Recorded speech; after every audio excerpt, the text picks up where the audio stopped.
नमस्ते नमस्कार साथीहरु, पुनः पनि स्वागत छ हजुर सबैलाई मेरो युट्युब च्यानल मेरा टिप्स एन्ड ट्रिक्समा र पुनः पनि एउटा नयाँ भिडियो र नयाँ जानकारीका साथ उपस्थित भएको छु। आज यस भिडियोमा हामी कुरा गर्दै छौं ई-सेवाको बारेमा। ई-सेवामा मोबाइल ब्याङ्किङ मार्फत कसरी पैसा राख्न सकिन्छ त, कसरी पैसा लोड गर्न सकिन्छ त, त्यसकै बारेमा आज हाम्रो यो भिडियो रहेको छ। यदि हजुर पनि जान्न चाहनुहुन्छ र यसको बारेमा सिक्न चाहनुहुन्छ भने भिडियोलाई अन्त्यसम्म हेरेर साथ दिनुहोला। भिडियो सानो रहेको छ।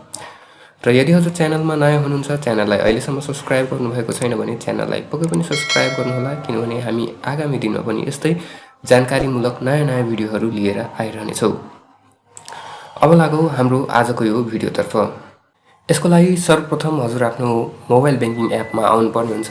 मोबाइल ब्याङ्किङ एपमा लगइन हुनुहोला र मोबाइल ब्याङ्किङ एपमा आइसकेपश्चात हजुरले लोड वालेट अथवा पेमेन्ट्सको अप्सन हजुरले देख्न सक्नुहुन्छ। मेरोमा यहाँ पेमेन्ट्सको अप्सन देखाइरहेको छ। म पेमेन्ट्समा क्लिक गर्छु र पेमेन्ट्समा क्लिक गरिसकेपश्चात यहाँ विभिन्न अप्सनहरू देख्न सक्नुहुन्छ। क्विक पेमेन्ट्समा लोड वालेट, कार्डलेस विथड्र सबै अप्सनहरू दिइरहेको छ।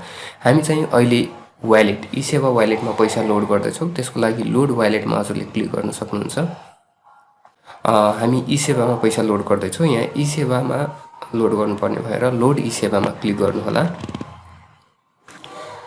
लोड ई-सेवामा क्लिक गरिसकेपश्चात यस्तो स्क्रिन हजुरकोमा आउनेछ।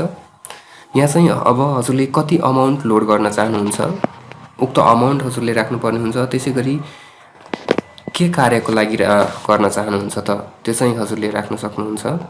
त्यसैगरी ई-सेवा आइडी यहाँ हजुरले राख्नुपर्ने हुन्छ। कुन ई-सेवा आइडीमा लोड गर्न चाहनुहुन्छ त उक्त ई-सेवा आइडी भन्नाले उक्त ई-सेवामा कुन मोबाइल नम्बर रहेको छ, कुन मोबाइल नम्बरबाट ई-सेवा आइडी हजुरले दर्ता गर्नुभएको छ सो ई-सेवा आइडी हजुरले राख्नुपर्ने हुन्छ। त्यसपछि रिमार्क्समा के को लागि हो त्यो कार्य हजुरले खुलाउन सक्नुहुन्छ।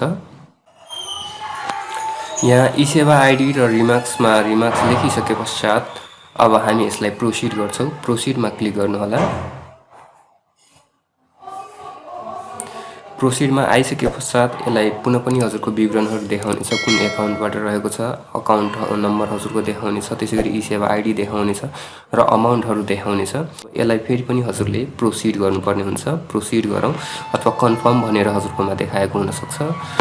कन्फर्म अर प्रोसिड जे छ क्लिक गर्नुहोला र यति गरिसकेपश्चात अब हजुरले यहाँ हजुरको यसलाई कन्फर्म गर्नको लागि मोबाइल ब्याङ्किङमा जुन ट्रान्जेक्सन पिन राखिएको हुन्छ उक्त ट्रान्जेक्सन पिन हजुरले यहाँ राख्नुपर्ने हुन्छ र यसलाई कन्फर्म गर्नुपर्ने हुन्छ।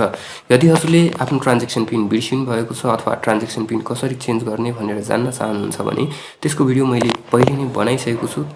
त्यो सँगसँगै मैले मोबाइल ब्याङ्किङको पासवर्ड कसरी रिसेट गर्न सकिन्छ त्यसको बारेमा पनि भिडियो बनाइसकेको छु। उक्त भिडियो हेर्न चाहनुहुन्छ भने त्यसको लिङ्क माथि आई बटनमा पाउनुहुनेछ भने त्यो सँगै तल डिस्क्रिप्सनमा पनि हजुरले पाउन सक्नुहुन्छ। अब यहाँ आफ्नो 4 डिजिटको ट्रान्जेक्सन पिन राखी यसलाई कन्फर्म गरौँ। रिक्वेस्टिङ भइरहेको छ र हाम्रो यो पेमेन्ट सक्सेस भनेर देखाइसकेको छ। हाम्रो पैसा ई-सेवामा लोड भइसकेको छ र यसरी सजिलै हजुरले पनि आफ्नो ई-सेवा वालेटमा मोबाइल ब्याङ्किङ मार्फत पैसा लोड गर्न सक्नुहुन्छ। र हाम्रो आजको भिडियोमा यति नै जानकारी थियो।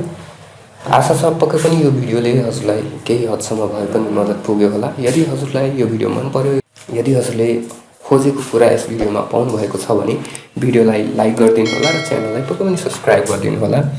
हस्त, धन्यवाद, बाइ बाइ।